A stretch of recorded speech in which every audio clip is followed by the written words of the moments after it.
Listeners of the T.R.O.N podcast, the randomness of nothing in 2026. As always, we are bringing interesting people, entrepreneurs, business owners, and people from walks of life that have made it and are willing to share their stories of success with others.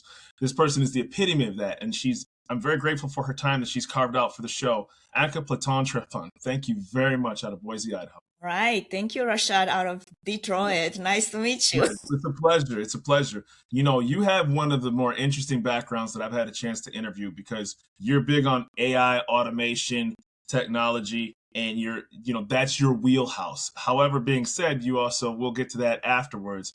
You also do events, your own podcast. How you find all this time is nuts. And then you missed the part where I'm a competitive bodybuilder. I was literally saying also training for an Ironman because how would I not? I could not. Like all of a sudden, I'm like, but of course. Like you start reading, and then you're like, but of course, right? I'm not image conscious, and I'm like, I got I got my gym membership, I got my weight set in my house, and then all of a sudden I see what you do, and I'm like, well, damn, you know what I mean? No excuses. With that being said, please tell me about yourself, and thank you for being on. Absolutely. Well, I'll give you just a little bit of background on me for anyone that's listening. First, thanks for having me in. Yeah. I'm excited to just share my story. And the purpose of me sharing the story is just to, encourage someone that wherever they are and their stage, maybe they need that kind of a little extra motivation to do the best with what they have for this one life that we all get. Absolutely. For me, every time I see an older couple out there, like I always ask myself, I'm wondering if they have any regrets. I'm wondering as they look back at their life, do they feel like they gave it everything? Do they have any regrets that they should have done more of this or that? Right. And I don't want to be the person that I get to an old age and I hold regrets in my heart or resentments, or I should have done this or should have done that, or I didn't find enough time to do the things that I'm passionate about. Yes. So that being said, as you said, I'm Anca Platon Trifan. I'm an immigrant entrepreneur. Came out of Romania 20-something years ago. Beautiful.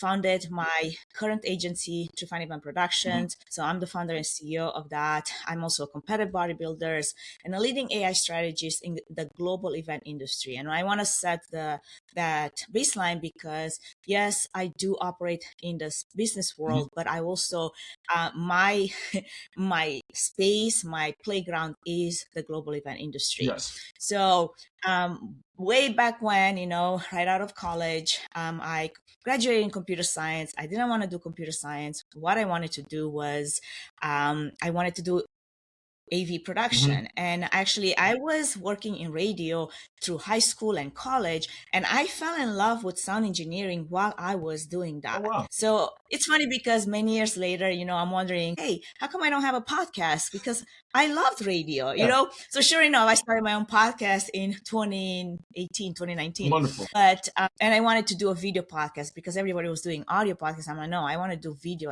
And sure enough, it paid off well because now everybody wants to do video, right? Curve, right? Go back, 6-7 years ago, everybody was just audio. So you get to set yourself, differentiate yourself from everyone else if you do dare to be a little bit different. And being different can look in different way for different people. Right. So for me, that means doing the things that I'm passionate about because there's only one of me and I'm definitely going to leverage that. So I spent about 20 years in live event production. I've done fashion shows. I've done celebrity shows. I mixed for Michael Jackson. I've mixed for Linkin Park and Fergie and all the celebrities that you can think of that would just have a random concert in LA. We would be the production house doing that. Little John and Snoop Dogg. I mean, I was holding Snoop Dogg's microphone with the Snoop Dogg. It was just hilarious. I have such fun memories during that time. And that's basically me living the dream that I wanted to leave, like not just imagining it, but putting it into action. And what that looked like was literally coming to US with one suitcase and $100 in my pocket. I didn't know anyone. I didn't have a safety net. I had no connections, but I knew that I had a will, and I knew that I have really good work ethic. And if I got my foot in the door just in the right place, I knew I can work my way up from the ground up. So that's what I did. You know, when I first got in AV production, like who'd hire a 5'2", you know, girl to move, you know, subwoofers and huge PA boxes? Nobody would. But I said, hey, I can fix your computers. I know a thing or two about computers. Just teach me everything there is to learn about audio engineering, about lighting, about video production. And so that's what I did. Got in LA, and I met this production gentleman that owned a production house. To this day, best friend. He's been a mentor to me for 22 years now. And even now, like we text and we collaborate and we work on events together. So two things here, right? One, don't be afraid to ask. Don't be afraid to leverage what you have. Like I might not have this knowledge, expensive knowledge of AV production, but I knew that I knew something, right? And I could leverage that. Two, there's always going to be important people in your life, and you need to prize that. Mentors are so important. And if you find a good mentor, like be good to them and be a good mentor to others in return as well. So that's kind of like been my, you know, history getting into production. And then I went to school from there, and I started working like hands-on, you know, a lot of those shows. Yes, there's also the other side of that. Burnout is real. So after about 8 years of like nonstop, I mean, when I say nonstop, when you work in live event production, you work 18-hour days. There's constant turnover, and there's no breaks. Like 7 days a week, you don't get a break, right? So like when I had half a day, I would literally just go to the beach to sit and just take in the sun because I had nothing left in the tank, you know. But that's how you earn this experience, and that's how you earn the knowledge. So I did that, but then eventually, you know, I'm like 8 years into this lifestyle of like crazy lifestyle. My body did give up. Like I had this meltdown of a body completely lying down on the to this day. I remember it was Las Vegas Convention Center. We had this crazy show for one of the major fashion designer at the time, Cristiano 𝐸𝐸, the Ed Hardy. Cristiano 𝐸𝐸, rest in peace because he's no longer with us. And we were setting up this huge trade show for him. And then the in-house, the union labor messed up our entire lighting grid. So we had to stay overnight to fix it because they started in one end. And then if you need to know anything about event production and DMX, you have to run it back in the day. You had to run it in like continuous line. If for some reason you messed up somewhere, everything would just fall apart. So that's what they did. They kind of like went in this direction. They took a break, and then they forgot which direction they started, and they started going in the other direction. And our entire DMX grid was like a meltdown. So we worked around the clock for like 32 hours to get that show going. I mean, the show must go on, body right? Just gives so I remember thinking to myself as I'm lying on the floor, wanting to move, but not being able to. Like when your body doesn't move and you're like, I'm willing it to move, but it doesn't, you know?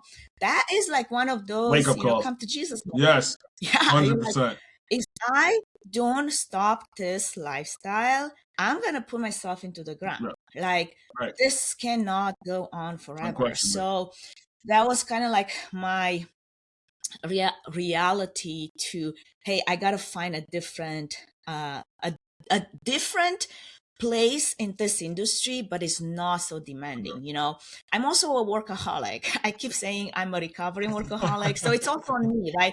I have to take responsibility for the things that I know that they're on me. Nobody forced me to work around the clock. Nobody tells you, you have to work. Like you're not a slave. But also if you're a workaholic, you kind of are a slave to yourself. But you have to, you know what the thing is about it though, is, you know, you're a competitive bodybuilder. You know, I do martial arts, right? So I have a black belt in Tong Sudo, I have a brown belt in Taekwondo, and I do Muay Thai and Brazilian Jiu-Jitsu.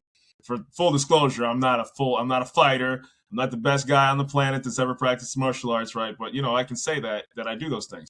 And if you don't but anybody who's trained, whether it's in your field or in martial arts, there's a wall, and you can try to admit that there's not a wall, but at some, I've trained, multiple days in a row, and there will be a point where you're like, you know what, I need 2 days out of here. That's why recovery is so important, right? Like, to build anything to grow, you need recovery. Yes. Well, at the time, I didn't quite understand the importance of that, right? So you learn through hard lessons. And nobody's gonna like pull you off to the side and be like, hey, you may need to take this time off to actually.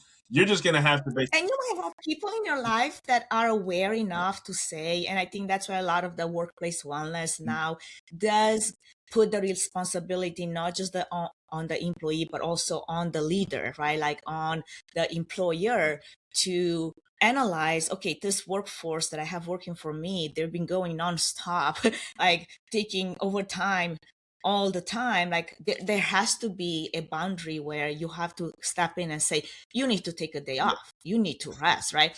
But back in the days, again, we're talking about like working your way through and pushing hard.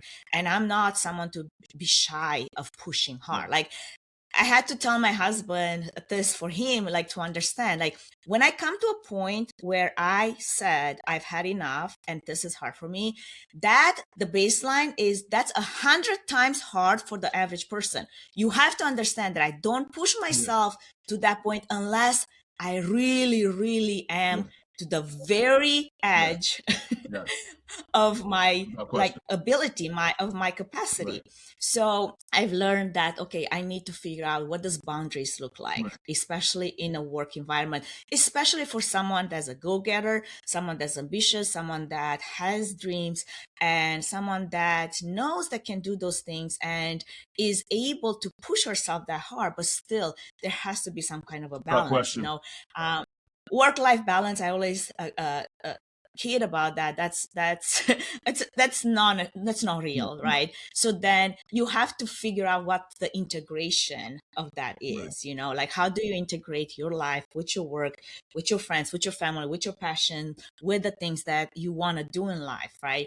So for me, that meant moving out of LA, moving to Portland, Oregon, moving into corporate events, into more of a, I would say, higher end production level, where you weren't the rookie pushing the the boxes into the truck and then pushing them into the venue, all of that. Like, you had a team of people that was doing that. I was at this point a lead, a technical event planner, and I was more of the interface with the client. And I would put myself in tech roles based on need, based on what I wanted to do. So that kind of started giving me more of a break, more of a breather, right? Like, so I can actually dream beyond just doing the work, but also wanting to build beyond that, like having people work for me so I can build this business, so I can go farther, right? Because what do they say? Like, if you want to go fast, definitely go alone. But if you want to go far, you need people. You need someone to be coming along with you. And I move really, really fast. And one of my biggest frustrations as an entrepreneur is that it's hard to find people that move just as fast and hard as me. So I had to like figure out and learn. And that's where like I came up with this framework that really, really pretty much puts on the map the things that I am most passionate about, the things that I have worked on in my life, and the things that I feel like they're really important pillars for anyone to ace. And that for me is physical fitness, mental fitness, emotional fitness, and spiritual fitness. Having all this four as a pillar is kind of like a table with four legs, right? Like, it really keeps you going. It helps you get to the highest of your capacity, but you have to understand that those things have to work together. If one falters, like, it's like you lost the leg. And it's kind of like your table starts like wobbling, right? So for me, that was a journey. It wasn't like automatically I started getting really good at those things. No, I had to work on my mindset. But then I knew, now that I had the framework, what are the things that I need to focus on so I can achieve this wholeness? person that is secure in herself, someone that doesn't care about what the other people are doing because I know what I'm good at. I know which direction I want to go. I don't need someone's opinion or,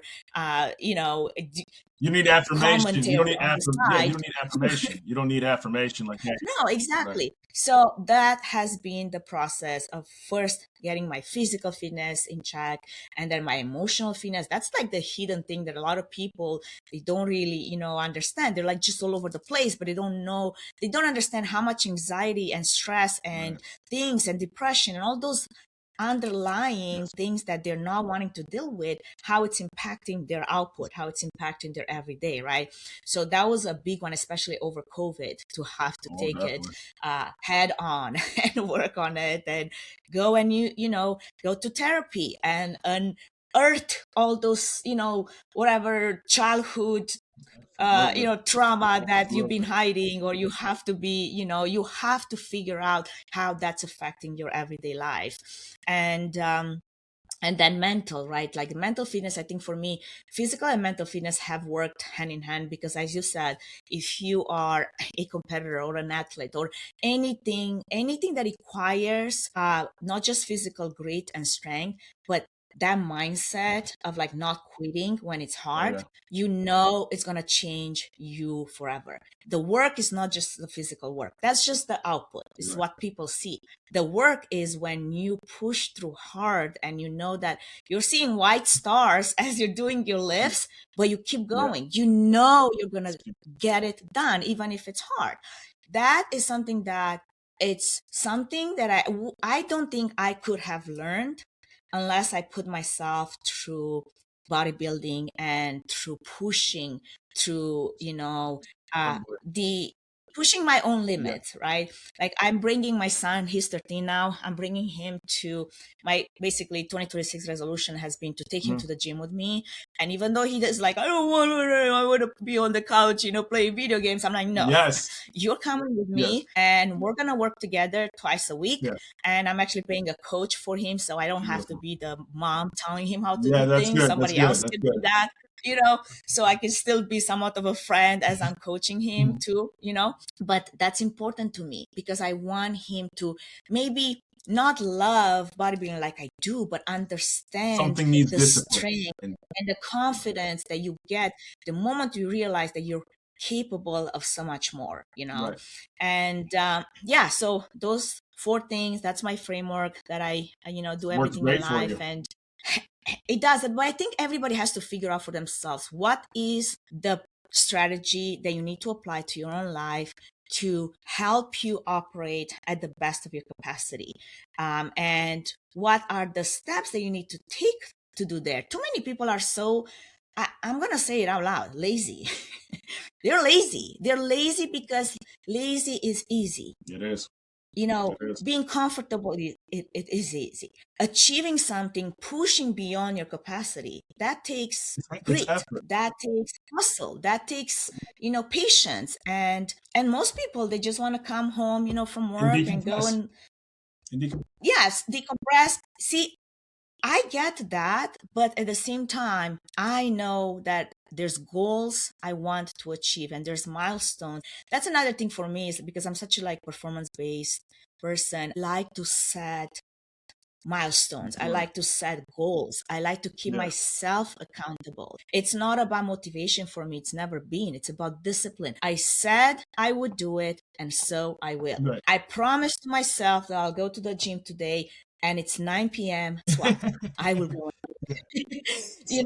Those are the decisions that you get to have. That's your agency. It's your own agency to make those decisions for yourself and then stick to them.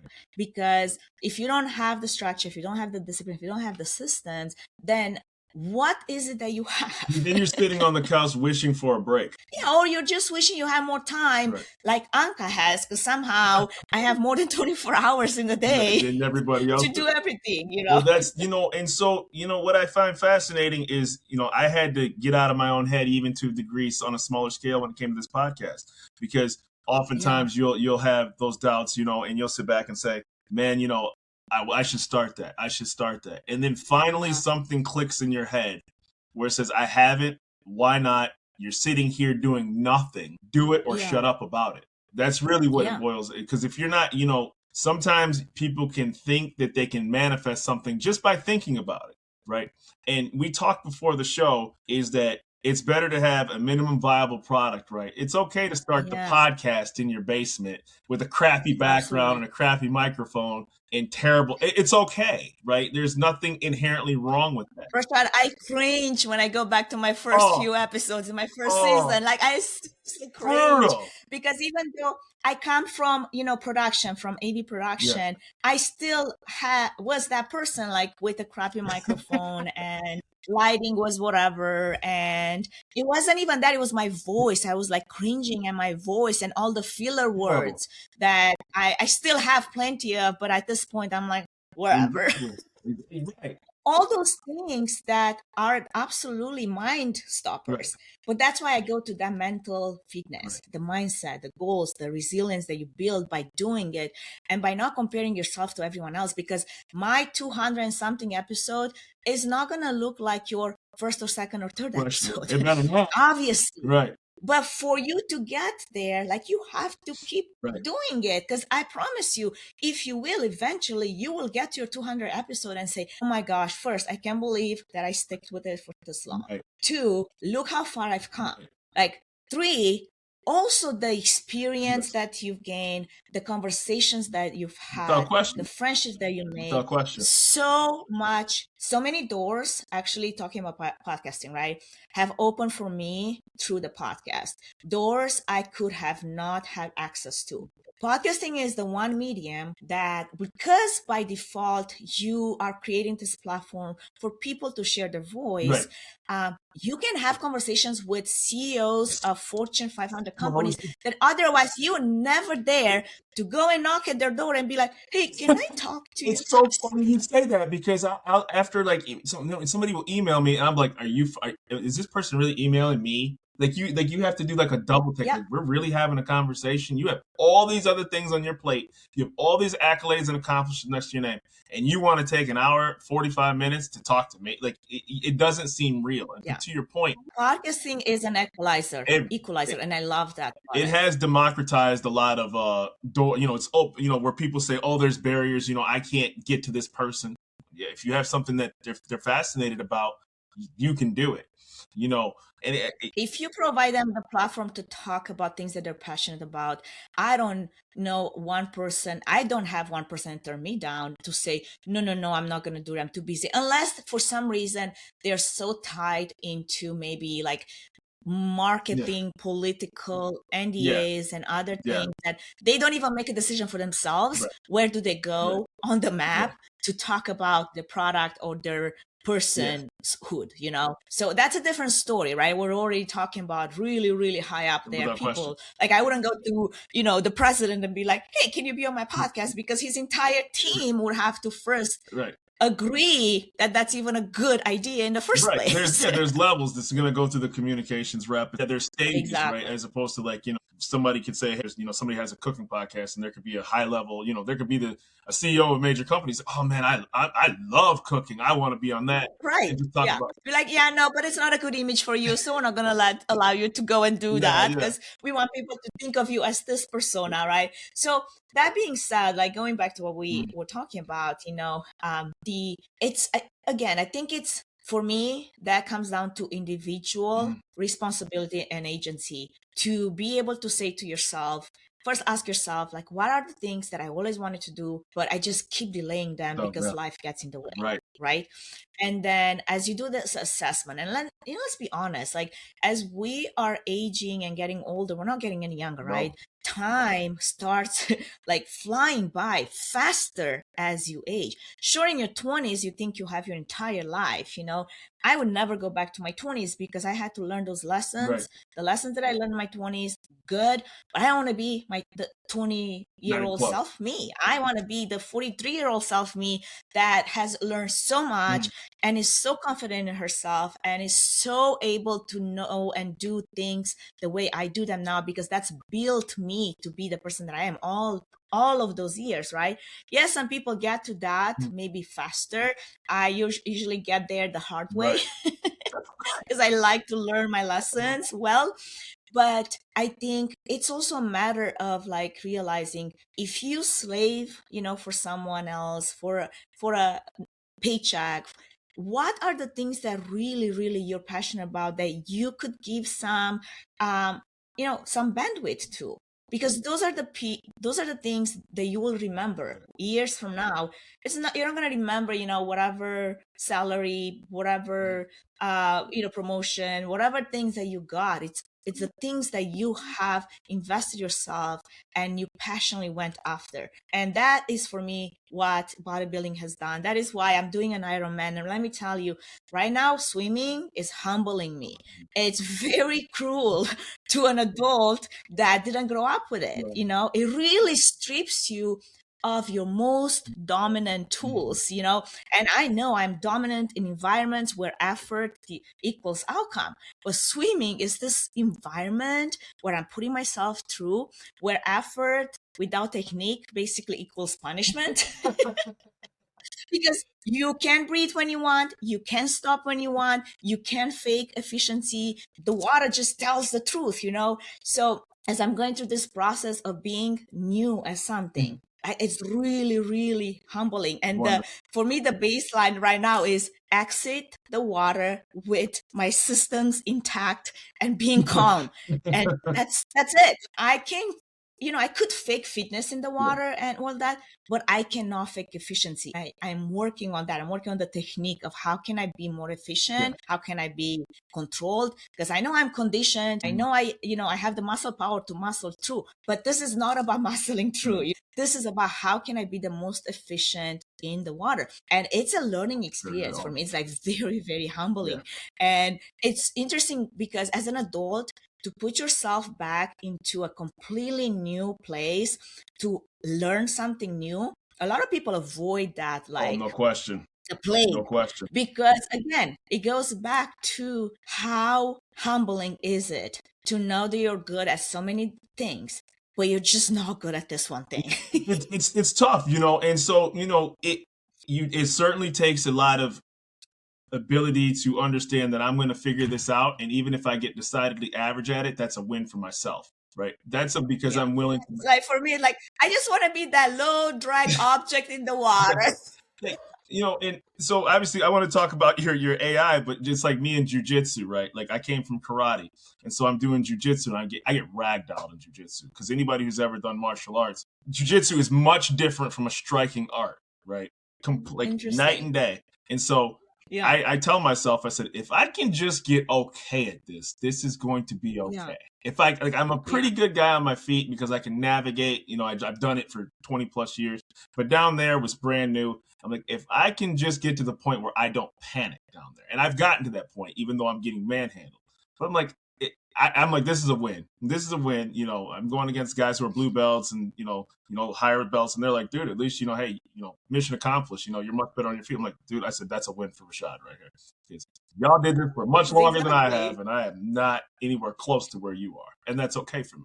I do have to ask you about your AI because, it's funny, whenever I talk to people who are afraid of technology, I always call them Luddites, right? And anybody who knows what a Luddite is the textile workers that tore the machines down in the 1800s in England.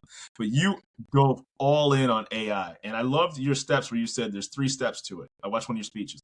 There's traditional, which is where Amazon, you said, can find out what your shopping habits are and what you bought to get similar purchases. Then there's the second step, which is the standard is that the Gen AI? And then a Gen, and then there's a third one.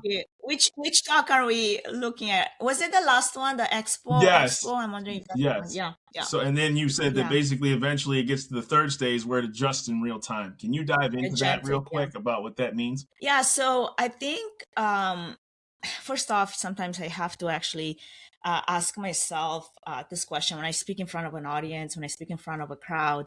I always have to ask myself, what is their level that they're at, so that I can meet them there, because not everybody is moving at the same speed, and not everybody is using AI in the same capacity, right, that I am using. So it can be very interesting to speak in front of a crowd, talk about agentic AI, talk about the future, talking about all the systems, and then have people that the way they use ChatGPT is to create funny videos or images or like random stuff, or just ask it like a search tool, like a glorified Google search tool, when AI is so much more than that. But they, and there's actually a research that came out of just this last month in December, out of the major companies like Amazon and Google, where they are concerned that people, because obviously they run enough data on us of how we're using AI, they're concerned that people are using AI, the average person is using AI at the lowest possible entry point, and they're not realizing the capacity that AI has, especially in business environments. So there's this effort put into training teams to use AI for business, to use AI for beyond just Google searching, you know. And that's a good news for me, because I do a lot of workshops for small teams and at at leadership levels to maximize the use of AI, and that is analytics, and that is for lead gen, and that is not just marketing and brainstorming and all that. And that's where agentic AI comes into the conversation, because there's already the ability for you to take one idea that you have and create a tool that automatically does all the steps necessary to execute on with very little input. And I've already created agents that do different things for me. Like one of my agents, actually, because I am in the speaking world, is he researches all the conferences out there that have call for papers that are open, that are actually are then analyzed against my own database. And I have two databases that I keep. One is Notion and one is Google. And it would search my entire database, and then it will make a decision based on the criteria that I gave it, that based on your content, based on the things that you are passionate about, the things that you've spoken about, the things that the feedback you received is really where it puts you, an expert in this category, then you have a high chance to apply for this conference that is looking for this type of presenter or this type of speaker. So all of that is done behind the scenes for me, because I created this agent that already analyzes the internet, the websites that I'm interested in, the topics that I want to speak on, my own database on what I have done in the past. And then it provides this weekly report with, hey, by the way, there's more call for papers that you can apply to, and even create the draft. It will go into my Notion database. I have a second database where I've already, basically, I just have to go and have the human review, right? Like where there's the conference, there's the contact, there is the topic, there is the description of the pitch that I'm going to send, the key takeaways, all the work that normally as a speaker, I will spend hours upon hours. And nobody pays you as a speaker to do that work, but you have to, because that's just part of hopefully getting this gig, and then hopefully getting paid for the gig, not just, free exposure, because we went through that. But then being able to maximize your expertise and being able to capitalize on it. So that's one simple agent that is taking off all this work that honestly in the past I had my assistants work on. And sometimes I would go back and be like, okay, I think I'm going to do this myself because it just don't get it. You don't get it. I don't understand why you don't get it, right? So now I have the ability to really be specific about the things that I care about and be specific within the agent, right? To give it the correct instructions. And it's funny because now, like Cloud Code, for example, you can go create those agents and it will go step by step, and then you have to approve the choices and the decisions that it makes. But once you have it trained and once it's set to go, then it's free to go and do the job. And yes, you can go and interfere if for some reason you're like, so those conferences that I'm getting, as a result, they're not really the type of conferences I want to go to. And then you have to be even more specific. That's why when I train people, especially newbies, on how to use AI, it's so important not just to know how to prompt, but to know how to communicate. Right. I make this analogy where I tell my husband, it's like, can you get me that? Right. So I kind of point in the distance to this one thing that I already have in my mind, what I want, but he's going in that direction and he doesn't see any of it. And he brings me something completely different. And I'm like, how can you not know that this is not what I want? That other thing on the shelf is what I want, right? So that goes back to communication. Right. If anything, AI is teaching us how to be better communicator, because in order to get the output and the results that you want, and this applies not just to your Gen AI tools, like to get the right image, to get the right brainstorming material or the right SOP to, like, I write so much content, but it all starts with my original thoughts where I'm so specific. I mean, my prompts and I love that I can actually speak now into the tool versus having to type it all down, right? Sure. But my prompts are like pages long. Right. And then all I needed to ask is like, to clean it up, to make it like to make it more concise, because usually I have more words that are necessary, right? And to also make it more attractive to this type of audience or this type of audience, or so that is the power of AI in just simple examples of, as a business owner, I do marketing, I do lead gen, I do all the things. I wear all the hats, right? I have to also get my financials in order. I have to analyze my spending. I have to figure out like, okay, what's our performance for next year? Where should we put more money towards versus, but if you don't have any understanding of any of that, because it's always in some really long spreadsheets or it's lost in between different accounts, this is the ability of agentic AI to pull it all together and make it easily readable. Exactly. One place where that's the truth, that's the Bible, that's where you go to. And then even if you don't understand it, like I remember a couple of years ago, I needed to redo my website, and I'm like, okay, I could pay my, a web developer to do it, or I could literally screenshot the code and take it into, because I mean, yes, I learned, HTML and I learned C++, but it's like right now we're talking about so many other different programming languages, and take it to ChatGPT and just ask it, hey, what do I need to change in this code so that I get this outcome? Correct. And sure enough, I did that. Then I went to Google Analytics. For the longest time, I'm like, I stayed away from Google Analytics of what happens on my website because it's so many menus, so hard to understand. Like, what am I looking at here, right? Right. And then I went spreadsheet by spreadsheet as I, report by report, and it finally made sense. Like, create the story behind all these numbers. Wonderful. Now, same thing applies to you, your business, the role that you have. Like, you have to explain to your executives, why did you spend so much money on whatever, marketing effort? And you're like, well, I have all those numbers, but those numbers don't tell the story. Right. How about you create a narrative around it with the help of AI? Right. All you have to do is like literally feeding all this data. And yes, there's also the concept of like, privacy and making sure that you don't just share, SPII information with all the tools out there. Like, you have to be aware there's also liability involved, and there's also, ethical AI. And yes, like there's definitely a level of understanding what's safe and what's not. Like, you're not putting your social security number on the internet. You shouldn't probably do the same thing, with your financial information in ChatGPT, because guess what? Or your medical records or whatever. I know people do that. I know they do that. So those are just simple things that will empower you to take, this AI tool that you have in your hand, that right now it's embedded into everything, like every single app that you have, and optimize it to your workflow, optimize it to what you do, what you need to do more.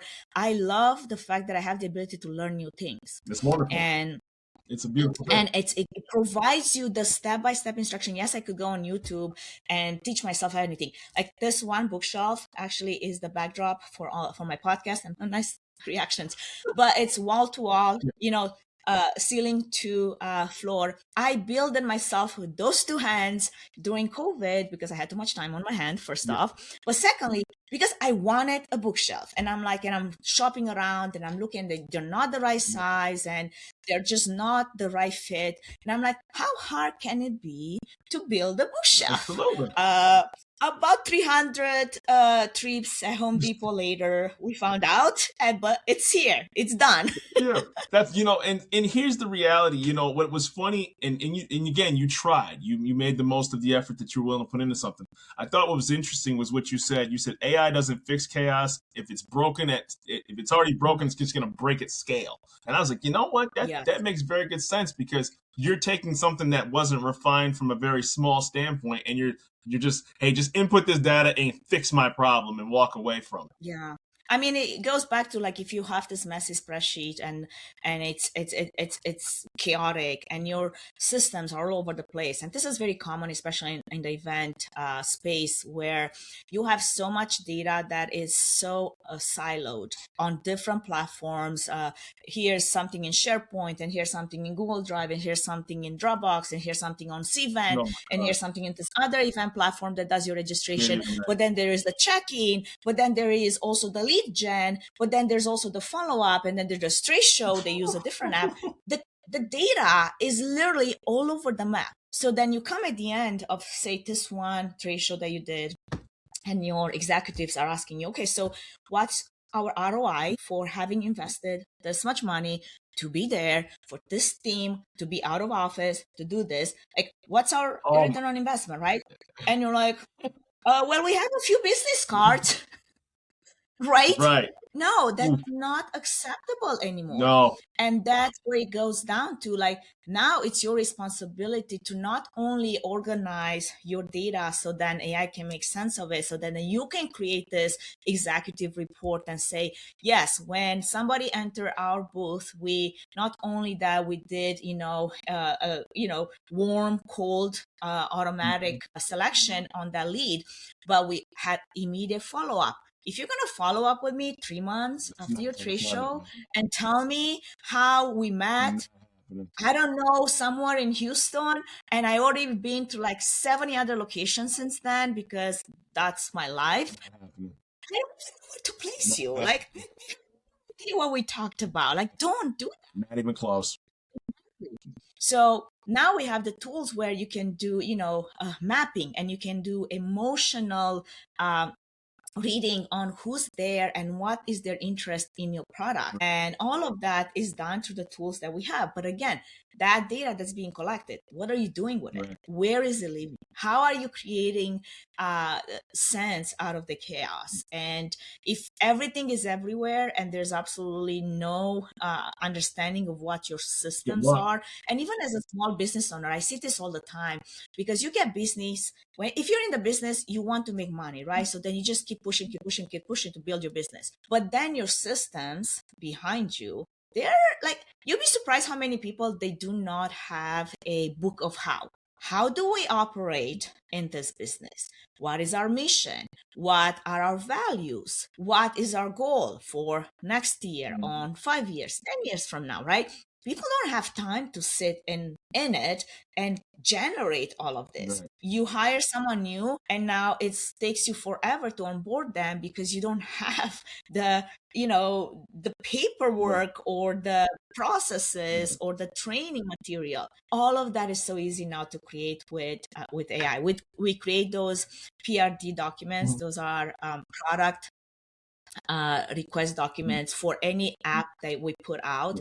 But it goes back to going to your tool, whatever tool you use, right? ChatGPT, Claude, Gemini, I don't know, Grok, and explaining, this is what we want. This is our constraints. This is what we have. This is what we are, hoping to achieve in the next month, 3 months from now, 6 months from now, whatever. And automatically creates this wonderful document that now you can take to your developers. They understand what you're trying to do, versus, every minute I'm changing my mind and every minute I'm changing the scope of work because something else comes to my mind that I'm thinking as I'm taking a shower in the morning, Same thing applies to your hiring talent. It's like you have to start somewhere. If the only time you have is on your way to work and on that tool, and start speaking out loud. When we onboard someone, we want them to know those things. Exactly. We want them to understand that our customer is number one, and this is why. This is the history. And make this concise in a way that any new hire would understand and would apply as values as they start working for us. That's easy to do. Like, it's just people have to think beyond, like, how can I use AI today, right? Like, have to think beyond, oh yeah, I'm just going to take a picture of this. And then I'm actually, a lot of the things that I do, I would take a picture of somebody saying something, and I run really deep research. Like, I need evidence-based. So if you're just saying something, I need to know where that source is. I need to know where is it coming from. I need to know if it's valid. And somebody was posting actually online. I was in the middle right before we talked about generating a report of all those claims they were making. It's like the cost of AI. And they were talking about, there's obviously cost in water and power and labor and all the things.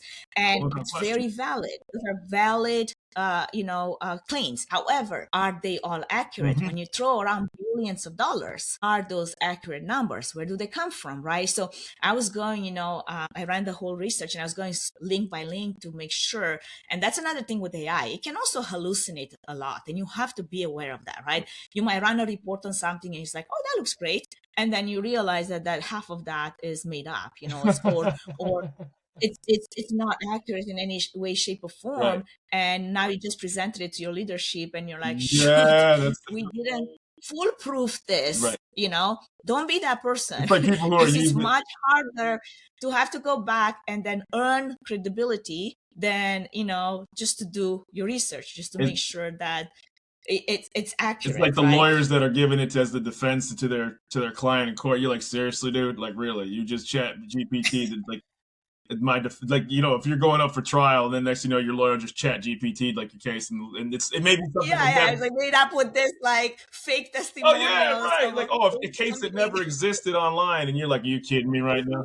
Oh my. No, it can so easily do that because again, I feel like it's actually gotten a little worse because I've used ChatGPT since it was like GPT-1, and I see how much has changed, and sometimes it frustrates me. Like, it frustrates me that it's become more like pliable to the user's need. Like, it becomes way too agreeable, and I'm really like mean with my ChatGPT. If it tries to parrot copy what I'm trying to get, I'm like, no, I don't need you to echo what I said. Like, that's not what I need you. I need you to be not the assistant that does everything I say. I need you to challenge the things that I say. I need you to really, come back with me with evidence that maybe I'm not accurate in certain claims and certain things. Like, you need to be a partner to me, not like some low-level assistant that is just going to say everything I want to hear. I don't want that. You're just a chia pet, right? You just add water and grow. That's all you are. You just add water and grow. Like, you're just doing it. Right, exactly. Yeah, but going back to the types of AI, as you mentioned, right? So we had traditional AI, which is basically the analyst. That's where you had all these predictions and you had the patterns. A lot of it was in the Amazon shopping that we were doing for 20 years. Like, Amazon has used machine learning. The traditional AI for many, many years. Netflix, same. Apple, all the Apple products, Absolutely. right? And I think a lot of people, they're kind of stuck at this Gen AI, the creator, where, you just visualize, you brainstorm, you draft something, but then that's about it. It's kind of like, okay, so what else can I do with AI today? I'll create a funny video because now tree is so fun, or nano banana, it gives me really cool pictures, and that's great. I mean, seriously, that's great. Like, I would take a picture of my 8-year-old daughter drawing and put it through nano banana and create a visual for her, and she loves it. Like, we did this 2.5 years ago with Midjourney, where she had a dragon, and I turned this dragon into this like amazing painting that she still has it on her wall, right? but it's more than that. Like agentic AI, this is where people will really have to get to, and we will get to, because 2026 is all about. Oh, no question. That's the operator. That's what he acts, adapts, and it really performs. You just have to know, what do you want it to perform? It's not going anywhere. You have to stop and ask yourself. And the genie's out of the bottle, certainly. And if people are honest with themselves, AI has always existed in some way, shape, or form. I'm a big History Channel buff, and you'll see that, even some, old Italian, astronomers use tools to be able to tell time and things like that. So it's always had some sort of automation. There was one in particular, I cannot remember where it was at, but it was basically like the first like robot, like people would put like to pour wine, right? Like, and it was like, but there was robotics inside of it that basically when people wanted wine, it would like come up to this statue and then it would pour it, but it had the mechanics inside of it. So things have always existed in wild people, but it's the people who are willing to embrace things like that have made, the innovations possible in our society. It made life easier in a way, right? Exactly. I always ask every guest this, where can people find you? Well, I'm not hard to find. Yes. Yeah. But I do operate a lot of the thought leadership, a lot of the AI related content is on LinkedIn. Yeah. So if you look for me, Anca Platon Trifan on LinkedIn, that's where I am. My podcast is also everywhere, YouTube, Spotify, and all the other podcasting platforms, Events Demystified. And right now, season 11 is all about the CEO edition. So if you're a business owner, if you're a founder, if you're a CEO, and sometimes you feel lonely in this journey, because being a CEO can be a lonely journey. Only someone that's been through that truly understand what it's like, like one day to be like on Mount Everest and the next day to pull your hair because you don't know how you're going to pay your bills, right? Yeah. So it's like this ongoing, like up and down over a roller coaster ride. So that is all about the story behind the brand, the story behind the CEO. And then Instagram is where I kind of share a little bit of my behind the scenes. Also, I have my fitness Instagram page where I kind of muscle through my workouts and definitely show off. Well, no, and listen, can we keep it a buck, like 100? Let's be totally honest. If you have it and worked for it, you didn't just do it for yourself, right? Like I don't, and I'm just keeping it like let's like I've had picked, like if I have a black belt, like I make a point of emphasis to say this on this show. I don't, not to like brag, not to like, say that I'm special, but it's something I've accomplished. So if you do bodybuilding, like you're not going to be like, I bodybuild and don't post any pictures about it, right? Like, no, man, like, you worked hard. Like you're touching on a really interesting topic because, people like us, we go and do a really hard workout and we'll post a gym picture. Like it will really, really feel accomplished. We're not posting a picture of us because it's a thirst trap. Like, no, like I literally achieved something really, really hard right now. Do you see this pump here? It was hard to get to. So it's kind of like that sense of accomplishment, like, man, I've done it. And for me, the thing with bodybuilders, you do have to take progress photos. Now, you don't have to post all of them on the internet, right? But it's very, very important for anyone starting any fitness journey. I always say this, your first check-in photo will not be like your 5-10 years down the road check-in photo, but do take it. I beg you to take it because that's the only best way for you to manage and see your progress. I actually am kind of sad and pissed at myself because I didn't do those check-in photos in the beginning. Like when I first started on this really intentional fitness journey in 2018, this was like after I had my daughter, my body was kind of like not what it used to be. And I got so tired of being tired. That was my biggest thing for me. It's like, I'm constantly tired. Like my mental capacity is in this constant fog. And I'm tired of that. Sometimes you have to come to hit that wall to say, I'm done with this. Like we have to make a change, And for many people, that means, a diagnosis. For many people, that might be like they've gained so much weight that they can't even move, And yes, now we have all the GLPs and the peptides and we have some extra help. Hard work. But I'm not even against it. You know what? If that helps you to get off the couch, to start moving, to start doing walks, to start getting into the gym, because before it was hard even to pick up something off the floor, for all means, use it, but don't forget the strength training that is required.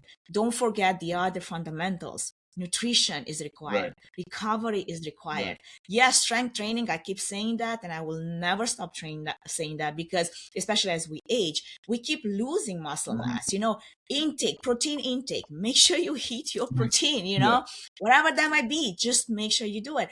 Those are fundamentals, because if you're just trying the shortcut and you're trying to get there the fastest, easiest way possible, you're going to find yourself into this cycle again and again and again. And you might come to a point where you're going to be tired of being tired of doing the same thing and expecting different results. I mean, that's basically the definition of insanity.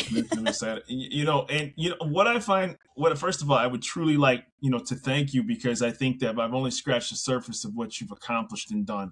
And, you know, when I read your biography, it looked like nothing short of like a movie, right? Because, you know, it really... I am writing my memoir, Rashad. You know, so of course, right, yeah. I certainly invite anyone that is curious about this roller coaster life that I've lived so far. It's not so much about, oh yeah, I had this hard life and I came out of Romania and I went through, you know, communism, and I was sent to buy bread at 5 a.m. in the morning when I was 5. And no, it's more about, you know, the ability to go beyond your circumstances, whatever that is, and dream big and go after that, and be patient with the process, but stay in the process. Don't just like skip things because they're hard. Be okay with hard. Hard is growth.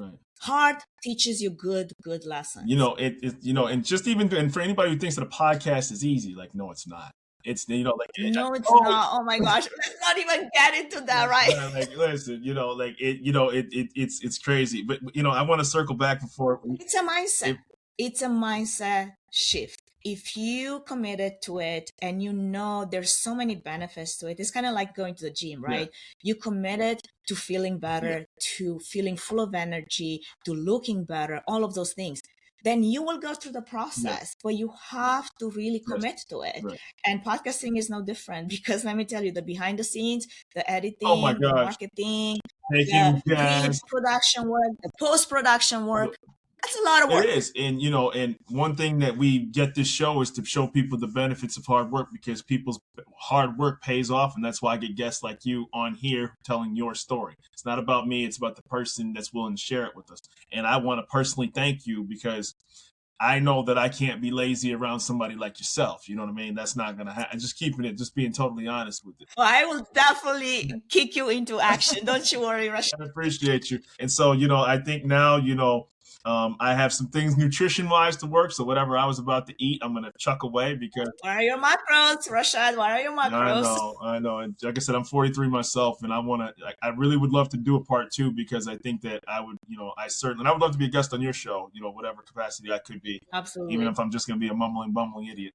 But thank you. No, I think there's definitely room for both of those things. And I really want to thank you for creating the platform and the opportunity for me and other guests to be able to come on and share their journey. And for everyone that's tuning this far, thank you. I mean, this is a long time to be tuning in. I don't ever want my guests to feel unwelcome when they're telling their story. So it's not I'm not that dude that's going to be like, Clark, I don't do that. I really come on, man. Like, that's good. That's why I feel so easy to talk to you. I'm not that kind of person. Like, you took time out of your schedule. So I want to wish you nothing but the best. And I would love to be able to pick your brain on a further part 2, because I think I would love to be able to get into some more nuances, because this was fun. So thank you. Thank you. Yeah, that was an honor and an absolute